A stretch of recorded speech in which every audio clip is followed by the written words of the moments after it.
In a recent video, I spoke about the latest take on the Universal monster character, Frankenstein. In that video, I also mentioned that Image Comics was continuing their miniseries with The Invisible Man, a title that I myself am very excited for, because this monster has always been my favorite of the bunch. In 1897, H.G. Wells released his novel, The Invisible Man, which was originally serialized but then collected into a single book later that year.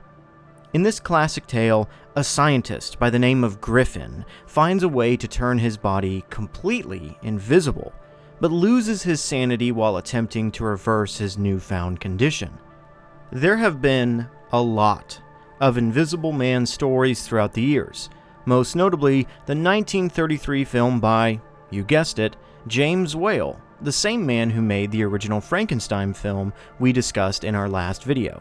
More recent was the 2020 film of the same name, which took the character in somewhat of a different direction, making Griffin a leader in optics technology which he used to create a futuristic suit that allowed him to stalk his ex-girlfriend while being invisible.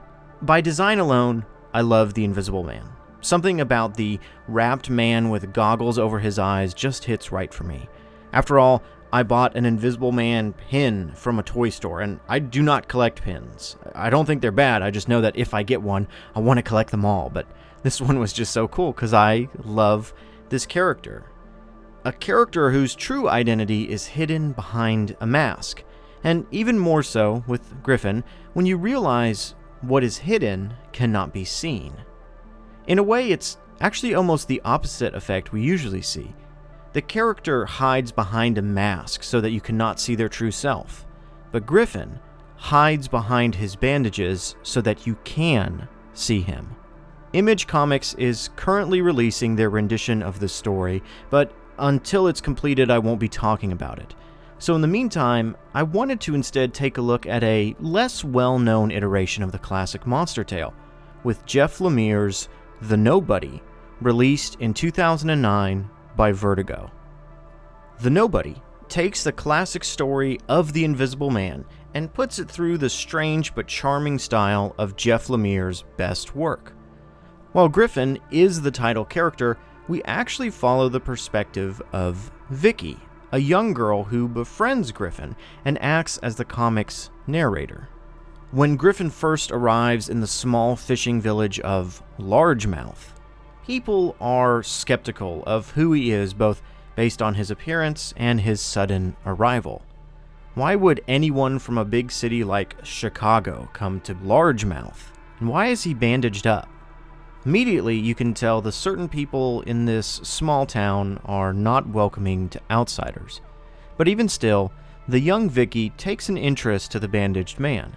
This is a huge aspect of the story itself, as Vicky takes a liking to Griffin, but Griffin himself knows he's a danger to be around.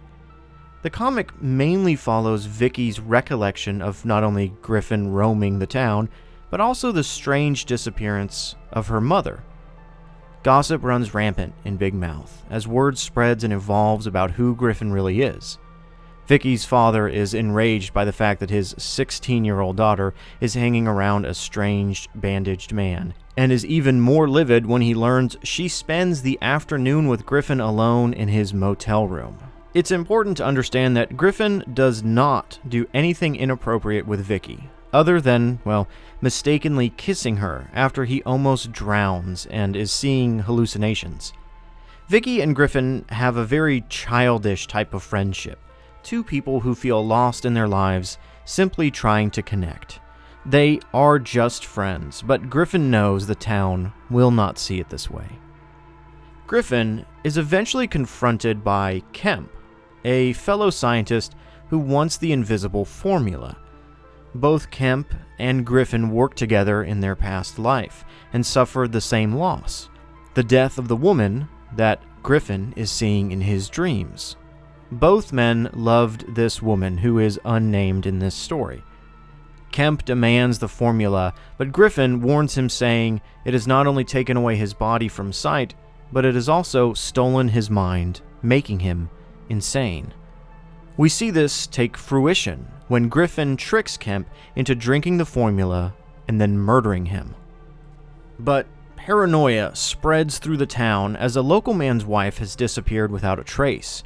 Of course, the people of Big Mouth start to assume that Griffin had something to do with it. After all, he's a strange man in town, and somebody noticed him dropping something into the lake, that something being Kemp's invisible body. After a violent run-in with the chief of police, Griffin goes on the run as Vicky accompanies him. At this point in the story, she's done with Largemouth and the gossip that has overtaken the town. She wants to go with Griffin, but Griffin, as crazy as he has become due to his condition, still knows better and pushes Vicky away. During their struggle, Vicky's father spots the two of them and shoots Griffin, causing him to plummet into the ice-cold lake of the town.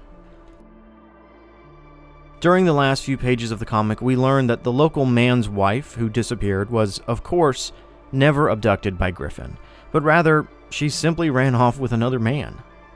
The extreme assumptions about Griffin were blown out of proportion, and it led to his death. Or so we are led to believe. You see, when Griffin originally killed Kemp, he dumped his body into the same lake that, he fell into. And so, after the final conflict, the body pulled from the frozen water is, Kemp. Vicky even mentions that the dental records match to a man named Kemp from Chicago, a scientist, but that she chooses to still think of him as Griffin. And with the final page of the comic, we see the very same railroad tracks leading into the town that were shown at the start, only now covered in snow, and with mysterious footprints leading away, suggesting that perhaps Griffin did indeed survive. The Nobody is an alright comic overall. This title is without a doubt one of Lemire's weakest outings, not due to his lack of effort, but simply because his more original titles go so much further. This book is understated and simple at times, choosing to lean into the small-town Americana feeling that might turn others away. Other than, an invisible man, there's nothing extremely fantastical about this story. But that's kind of why I like it so much. Not only am I a sucker for the Invisible Man, but I'm also a sucker for stories that involve two parties who are constantly misunderstanding each other. Oftentimes, these types of stories, the conflict could be resolved if the characters all just sat down and explained everything to each other. Then they'd be able to see each other correctly and be at peace. But that's not how the real world works. People make judgments and misunderstand one another all the time, and it often leads to tragic endings. Griffin, while not entirely the villain he usually is in these stories, is no saint. He's still a man on the edge, so desperate to fix his self-inflicted condition that he hurts others around him. He is a murderer after all. Whether it be the woman in his memories or even Vicky, Griffin has lost control of the situation by the end of this title. The artwork on display from Lemire is quite recognizable if you are familiar with his other works such as Sweet Tooth or Essex County. Characters are almost drawn in a stretched format, as we come to expect when Lemire is on drawing duties. This style is very recognizable, and I think it works wonders here for the story, as everyone in the town seems, honestly, very odd in their designs alone, somehow making Griffin look almost normal. I can fully admit that I am biased towards this comic given its creator and the subject material. If Lemire is attached, I'm reading it. And if it's about the Invisible Man, I'm also reading it. But even then, with my biases out in the open, I have to close out this video by saying that this title is somewhat underwhelming in the long run. It feels like a lot was left on the table by Lemire, and that so much more could have been done to flesh out these characters better. One of my criticisms against the Image Comics Universal Monster series is that the new stories tend to hold so close to the original source material that new ideas cannot be explored easily. Here, with The Nobody, that's not the case, as this isn't a one-to-one retread of The Invisible Man, but a reimagining. But even then, I just wish there was a little more to the reinvention here. Now, originally, in this script, I was going to say that The Nobody was printed around the 2008 time, and that it's an uncommon book and you should not spend your money finding a copy. After all, my copy is an old library book that I'm guessing the library really didn't want anymore.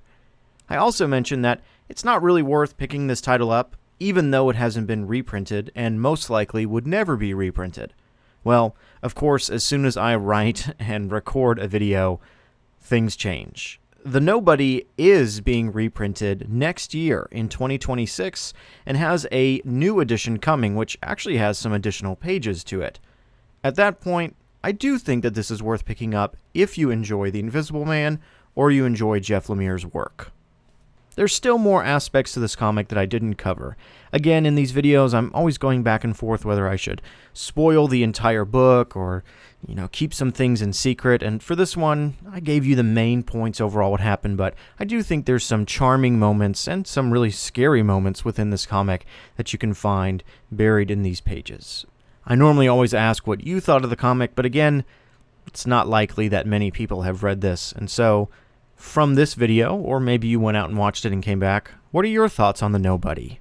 Let me know in the comments below, and I'll see you guys on the next one.